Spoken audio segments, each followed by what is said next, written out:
What's going on, YouTube world?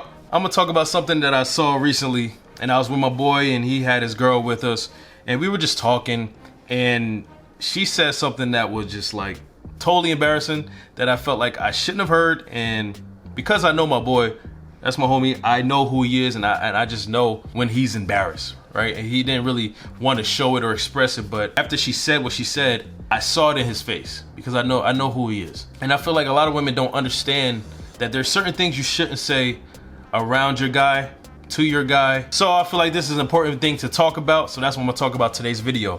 The things that men take offense to when it comes from their woman. But before I start, make sure you follow me, subscribe, like, comment, do all those wonderful magical things for me. Because the more you do those things, the more that YouTube will push me to others that need to hear these messages too. So thank you for that. So let's get straight to it. The first thing that men take offense to when it comes from their woman, significant other, physical limitations, especially the manly parts. Listen, there are certain things that we cannot modify, have no control over. There are certain things that we have and possess that cannot please everyone. It would be great if we can all have our dream partner, right? Dream woman, dream man, but this is reality, and reality is not a dream. So if you claim you love your man and you claim you want to be with your man, you have to understand that there is a difference between reality and dream world. And also, you should not commit to someone you do not want to be with if you do not like certain parts of them. There's also a great insecurity when it comes to men in these certain things because we know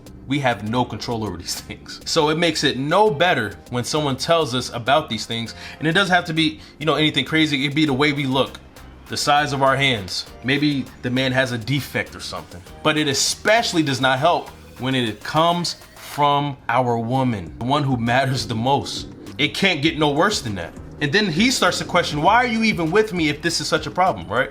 So please understand that some men can't even take jokes about certain things like this. And also, he shouldn't be joking about certain things about you. But if he's not, tread lightly when it comes to his physical limitations on certain things that he has. You get it?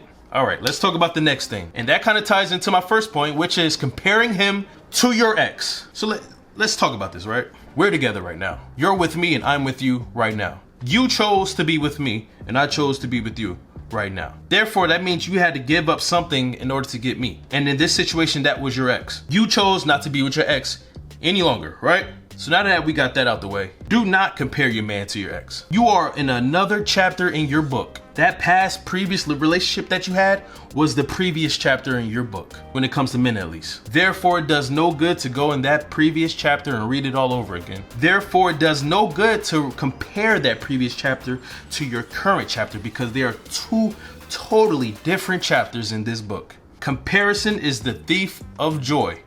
When you start comparing the things you currently have to things you used to have, you will lose your appreciation for the thing you have, and sometimes you will lose that thing that you currently have. Maybe your ex was taller. Maybe your ex was more dreamier than the guy you have now. Maybe he has more possessions. Maybe he has more money. Maybe he has a better job. But guess what? You chose the man that you have now for a reason. And if you claim you love this man, please show it. But one thing that does not show how much you love your man to your man is to compare him to your ex-man. Sound like the cartoon, right? Let's go to the next thing I want to bring up that you should never tell your man, that there's a high possibility that he will take offense to it, and that is my dad this, and my father that, and my father this, and my dad would do this. A lot of men hate this because he is not your dad. You may call your man daddy, but he is not your father. Now, let me talk about this a little deeper, right? Because I believe it is a good thing, a good practice to look for men that are like your dad, that has the same morals, same principles of your dad if your dad is a good man, a decent man. You want to be with a man that has those same elements. And if you have a decent dad, a good dad, he has most likely taught you on what to look for in men. Now that I got that out the way, there is a difference between that and wanting your man to be your dad and expecting him to do the things that your dad did for you. These are two totally unique situations because your man wants to be himself. He wants to be himself around you. He doesn't want to be compared to your ex. He doesn't want to be compared to your dad. He wants you to love him for him. It is okay to suggest things for him to do. It is okay to suggest improvements. Let your man blossom into the man he is for you. Let's go to the next thing. And this kind of piggybacks off of my last point, and that is being a non-reciprocal Princess. Now there's two things I want to talk about this. A non-reciprocal princess is a woman who is a lot of times used to being given things all her life, spoiled, and is looking for a man to do things for her while she's not reciprocating that same energy, that same effort to him. She borderline just wants a sugar daddy. If this is the case, go find you a sugar daddy. No judgment here. But if you have a good man, a regular man, you cannot expect those same things because he is expecting things from you as well. This is not a one-way street. This is a two-way street. This is a relationship. So a man hates to hear a woman beg for things, plead for things, when she never gives the same energy to him. She never tries the same way for him. Basically pouring into her cup while his cup is empty. That is not a true relationship. But in case y'all didn't know, a lot of men go through this because a lot of men were raised to do, and don't ask questions. That is your responsibility as a man. The other thing I want to talk about this princess mentality is that, to be 100% real with you, we are grown.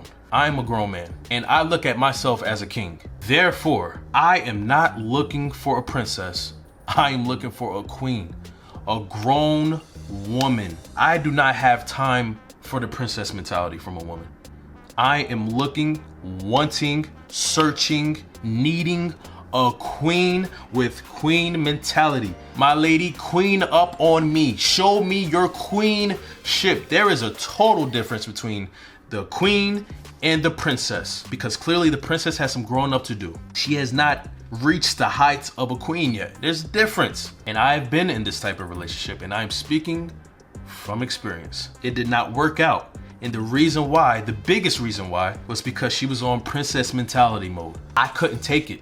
I couldn't take it. Because there's a certain vibe when it comes to queens. Queens inspire kings. Queens show a different type of love. It's like nurturing. It's powerful. Queens are powerful. They're dynamic. They think in a certain way. Queens do not have to depend on other people. Queens make things happen. They make things work. They get things shaken. And I love that. A grown man needs that because they know it's a different vibe when you got a queen on your side. The next thing that happens a whole lot, and I know a lot of y'all are guilty of this, is telling a man that he has a lot of girls based on the way he looks. Now, let me tell you why this can be offensive. And that is because, one, he may have heard that a whole lot of times and now it just played out.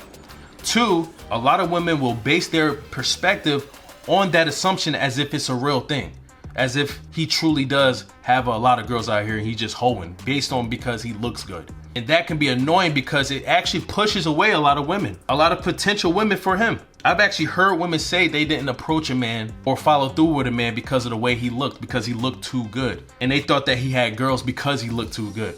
And it sucks because a man can truly just want you and he's willing to risk it all for you. And then he'll hear this and now she won't take him seriously just because of the way he looks. That is so not fair. And this next point, the next thing that a lot of men take offense, especially coming from their woman, is giving blanket statements. Y'all all like this. All men suck. There's no good men out there. It is the most ignorant thing I've probably ever seen online, and I've seen it on YouTube and I hate it. I remember when I first started this YouTube channel, and I don't know, I felt like I was one of the first positive men out here just speaking on positive things about men, and I guess a lot of people weren't used to that on YouTube or whatever the case, but I would see a lot of women say, but y'all do this and y'all do that and all men do this, and it irked my soul because there are living examples, testimonies, people who are in happy relationships where the men did not do these things that these women were saying all men do. And they will fight to the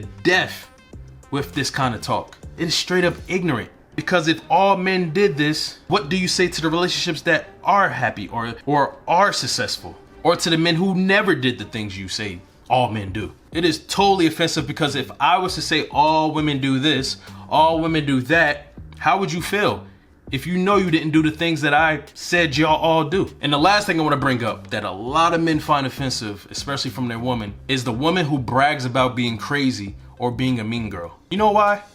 Because it's embarrassing, for one. Two, it's a whole headache because we don't know whether to bring you to certain places and bring you to certain situations if you claim you're so crazy and mean. Like, do I have to start collecting bail money for you? Like, am I going to be embarrassed if I bring you by my mom and show you to my parents and my family? Are you going to act crazy and mean if a certain situation doesn't go your way? Because you're showing that man that you don't care about his feelings. You don't care about what he thinks. And you're gonna do what you wanna do because you're crazy and you're mean. It's all about you in this moment. You gotta show how crazy and mean you are based on the situation that you're in. Not realizing you're with a whole man, a whole relationship, but you're thinking about you. It's all about you. Saying you're crazy and bragging about how mean you are is not a flex. It's embarrassing.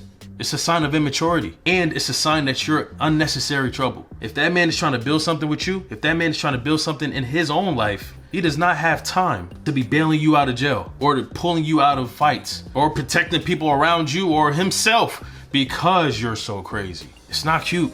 Let's be grown adults here and always have consideration for your partner because you're not in this relationship alone. So hopefully this video helps. If it touched some nerves, that means it's a good thing, and that means I did my job as your internet brother and internet friend. Don't take it to heart. Just do better. We all gotta do better. So thank y'all for coming back to my video, and I will see y'all on my next video. Peace and blessings. Goodbye.